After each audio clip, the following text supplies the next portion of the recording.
Hola amigos, bonjour mes amis, ciao ragazzi. How's everybody doing? Welcome to the latest video. I'm going to do, as promised, a little bit of a Q&A, question and answers. I've asked you guys to submit some questions. I really appreciate the fact that you went ahead and did that. So I've selected about 10 questions from people that have to do with working remotely, kind of being a digital nomad, as nomadic as I've been so far, and just some general questions. If you like this type of thing, let me know down in the comments. I could do a few more. I could do some that are a little bit more specific to particular topics, whatever you guys like. But I, of course, would love it if you would subscribe so that you'll see all the videos. But likes, comments, suggestions, anything, always appreciated. I really appreciate you guys watching. So let's get started. Some questions. I narrowed it down to specific questions about working remotely because, as you might know, I've been kind of trying to live my life 28 days at a time and going to different cities, living there for 28 days and moving on to a new place while maintaining my job because, I have to pay for that lifestyle somehow. But working remotely, generally out of Airbnbs and hotels and that kind of thing. So the first question is, why 28 days? Well, when I started to plan my first trips, my first remote trips, I discovered that the magic of the 28-day monthly discount. So oftentimes, if you book a place for 27 days, it's a lot more expensive than 28 days. And that's when the discount kicks in. And so when I started to plan out my first couple of trips, that's what I discovered. And I figured it would be 28 days is enough time for you to get comfortable in a place, and then not long enough for you to get too comfortable before having to start that over. And I find that challenge kind of invigorating, but it also allows me to visit different places. But 28 days specifically, it's because of discounts. Airbnb, Vrbo, Expedia, Booking. A lot of the times, 28 days. That's when the monthly discount kicks in. Next question is, what do I look for when I'm finding a place to stay? And generally, I use Airbnb and Vrbo a little bit because I find the filtering very specific to what I need. A few crucial filters for me. One is I need the entire place. And that's a big checkbox right in the beginning in Airbnb. So when you're applying the filters, choose entire place. That I have no interest in bunking with another family, and I've heard horror stories of like not realizing that that's what it is. So that is my first thing. But that's purely my preference. Airbnb is actually pushing rooms now, so it's a little cheaper. And a lot of people they like the idea of like couch surfing and stuff, and so you meet people, and so that sounds great. Me, no, thank you. I'll have the place to myself, thank you. Uh, the second thing is, because this is remote work, the most important thing for me is internet. And I need there to be some kind of internet. And generally speaking, the filter is Wi-Fi. And most places will have Wi-Fi nowadays. But that's crucial, because if I can't access the internet, I can't do my job. And if I can't do my job, I got to go home. The third thing is I want a kitchen. And that's crucial because if you're staying somewhere long term, you generally don't want to be eating out every night. I mean, even if you could afford to do it, if you go to a place that is a little cheaper, where going out to dinner isn't that big of a deal expense wise, you're not going to get the nutritional value that you would by cooking at home.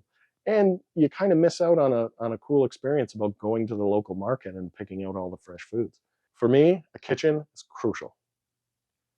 So the next crucial item, a washing machine, like to wash your clothes.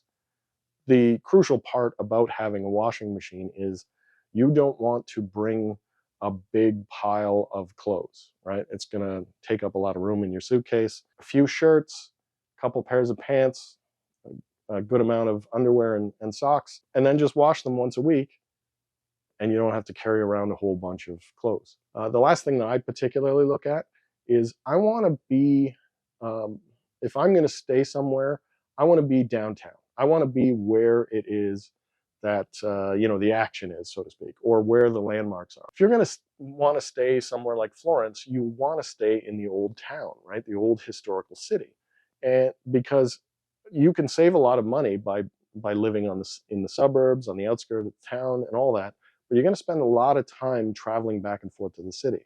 And especially if you're going to be there for a long time, you're going to have moments of like, it's not worth it today. Oh, I'll go tomorrow, that kind of thing. Whereas if you're already downtown, you walk outside, you're there.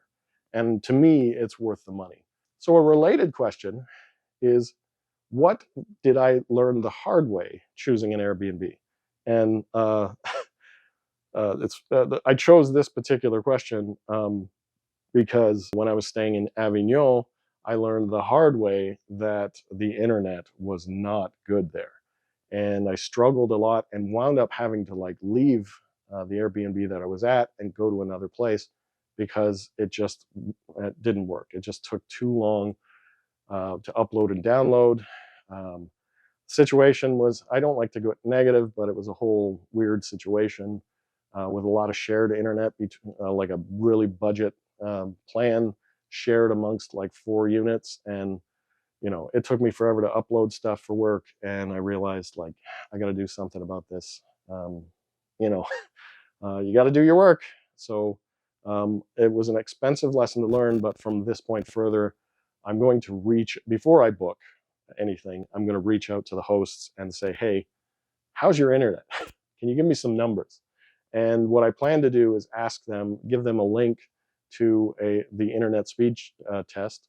If you go on Google, type in internet speed test, there's a big blue button that'll show up. You click on that, send me the numbers, and we'll know right away how good your internet is.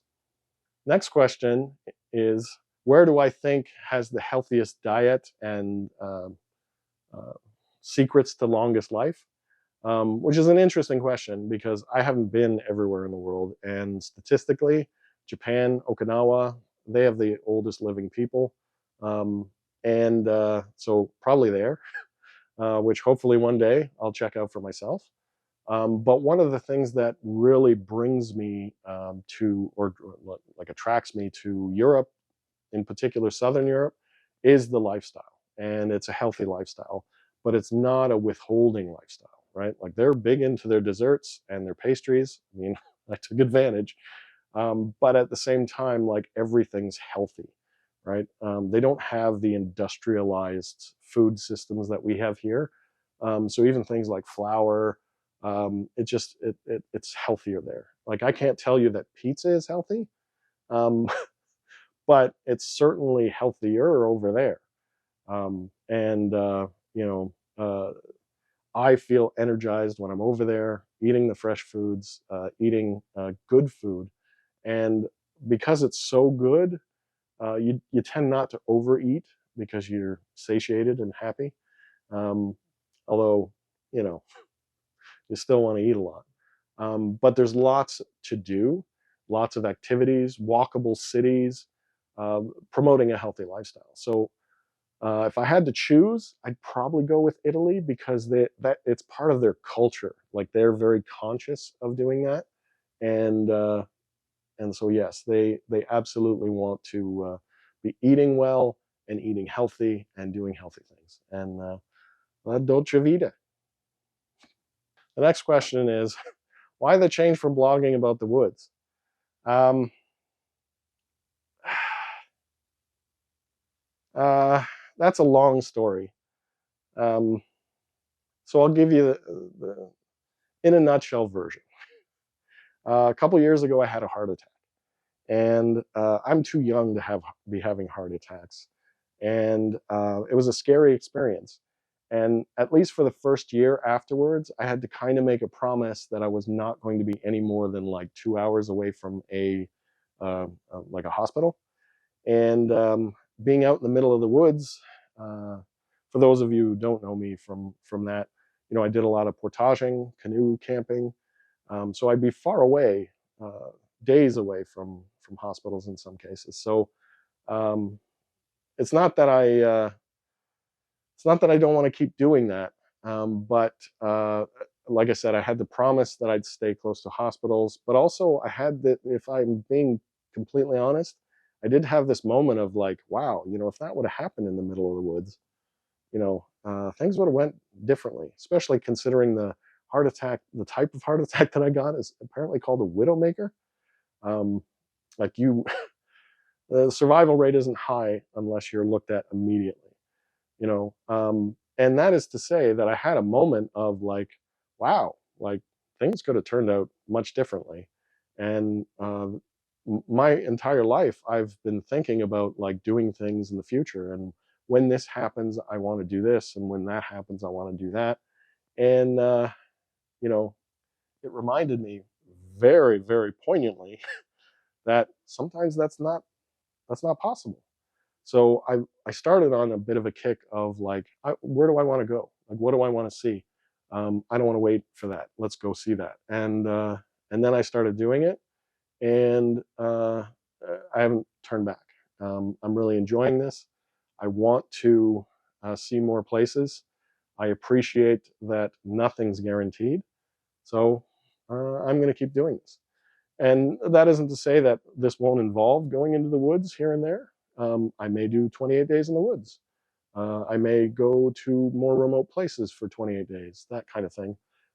But for the time being, I've decided that I want to go see all those things that I've read about, and experience them for myself. Next question is, which countries did I find the best food? And that's a hard question. Now, I haven't been to that many countries yet.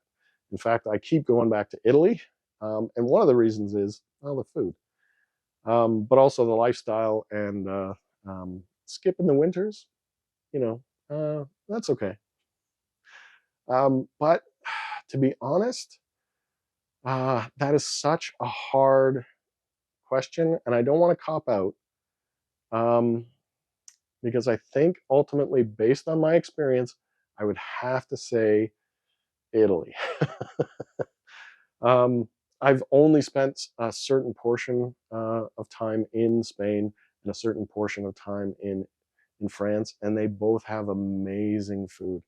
I was particularly impressed with all of the creative tapas from Spain, and I definitely want to go back to different spots in Spain. Um, and of course, France is known for food, so you know, uh, uh, I got to try that more as well. But um, I also got really surprised at how I could feed myself in the Netherlands, and I did try fish and chips in London, which was great. But there's still more that I have to discover. So I'll say Italy for now. And it's probably a safe bet, but you know, I'm gonna go. Uh, I'm gonna go find out whether that's actually true. Next question is, which city is my favorite? And again, this is another tough question because I love them all.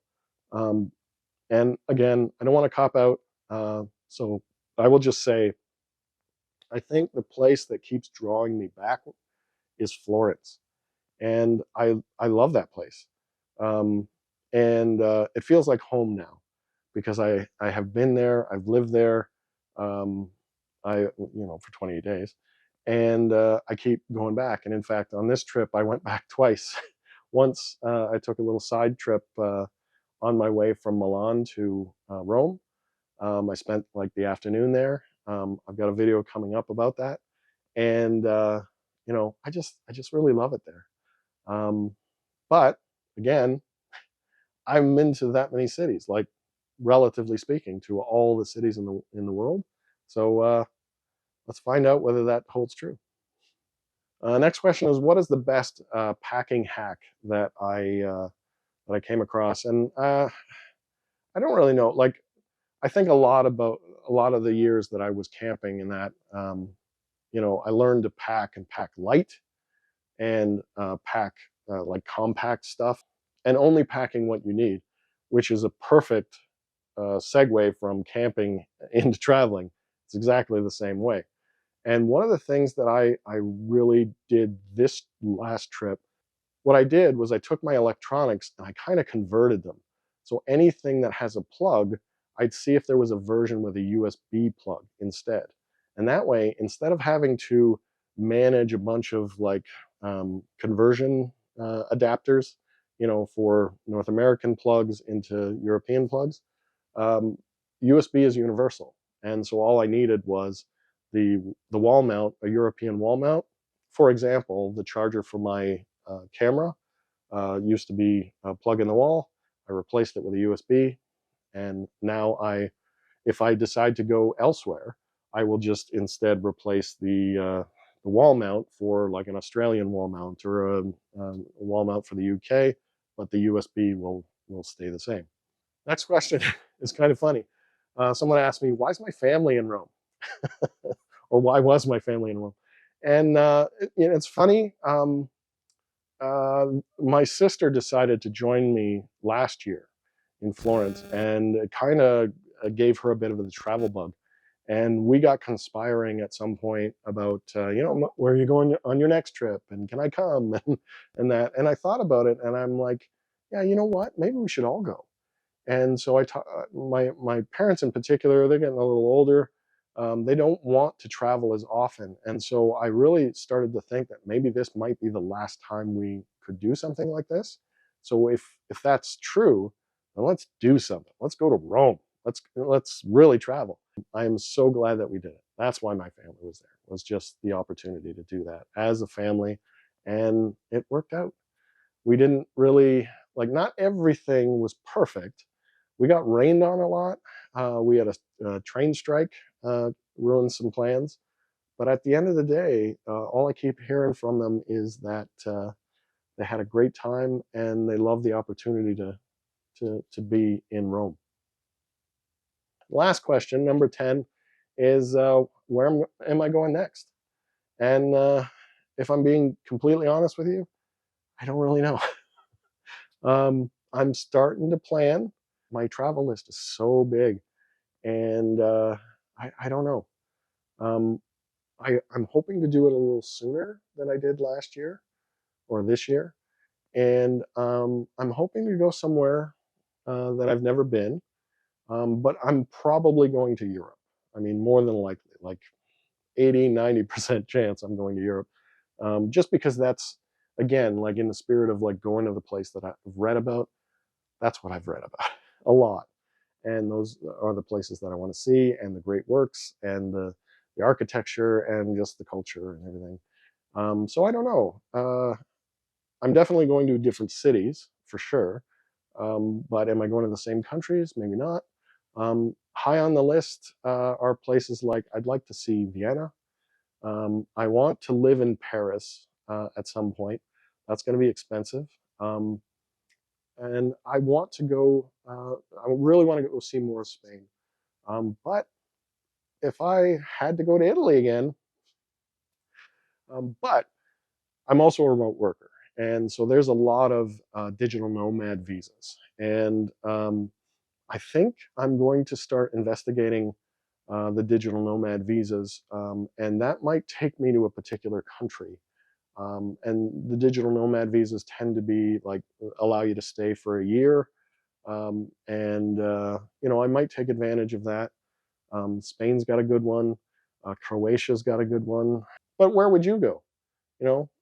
What do you think would be a cool place to work remotely? Should I go to Portugal? Should I go to Austria? Should I go back to Italy? There's plenty of towns in Italy to go to. Malta, who knows? All I can really tell you is that I am going to be traveling as soon as I possibly can. Anyway, I hope this has been fun. I hope it's been a little informative. If you'd like me to do more Q&As, please let me know. I've got another video coming out soon. I've been working on my film editing skills, so that's why there's like this little green screen thing happening here. I hope that wasn't too distracting. I hope I did a good job. Obviously, I won't know now as I'm filming this. Um, I always I've always kind of avoided, doing like getting the production values a little too high because it puts a lot of pressure on me for making the videos. I like those daily videos because there's not a lot of pressure and I can do them every day. Someone told me once, and this is always in the back of my mind, is good is better than great because good gets done. So hopefully I found some middle ground between not spending a lot of time on this production value that I'm really not good at and getting the videos out to you. But there will be another video coming soon. The next one should be another 10-minute tour of Florence, and hopefully you'll enjoy that one too.